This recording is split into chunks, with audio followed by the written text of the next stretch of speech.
إن في خلق السماوات والأرض واختلاف الليل والنهار والفلك التي تجري في البحر بما ينفع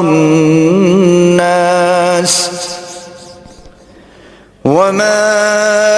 أنزل الله من السماء من ماء فأحيا به الأرض بعد موتها وبث فيها من كل دابة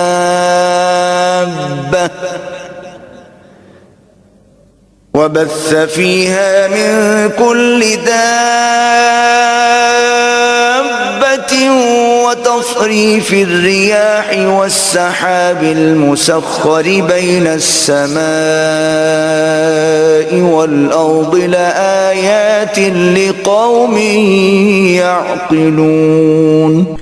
بے شک آسمانوں اور زمین کی تخلیق میں اور رات دن کی گردش میں اور ان جہازوں اور کشتیوں میں جو سمندر میں لوگوں کو نفع پہنچانے والی چیزیں اٹھا کر چلتی ہیں اور اس بارش کے پانی میں جسے اللہ آسمان کی طرف سے اتارتا ہے پھر اس کے ذریعے زمین کو مردہ ہو جانے کے بعد زندہ کرتا ہے، وہ زمین جس میں اس نے ہر قسم کے جانور پھیلا دیے ہیں اور ہواؤں کے رخ بدلنے میں اور اس بادل میں جو آسمان اور زمین کے درمیان حکم الہی کا پابند ہو کر چلتا ہے، ان میں عقل مندوں کے لیے قدرت الہی کی بہت سی نشانیاں ہیں۔ وَمِنَ النَّاسِ مَن يَتَّخِذُ مِن دُونِ اللَّهِ أَندَادًا يُحِبُّونَهُمْ كَحُبِّ اللَّهِ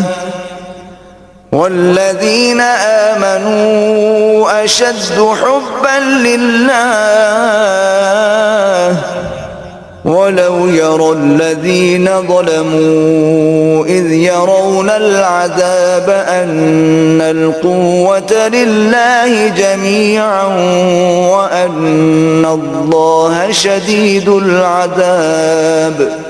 اور لوگوں میں بعض ایسے بھی ہیں جو اللہ کے غیروں کو اللہ کا شریک ٹھہراتے ہیں اور ان سے اللہ سے محبت جیسی محبت کرتے ہیں،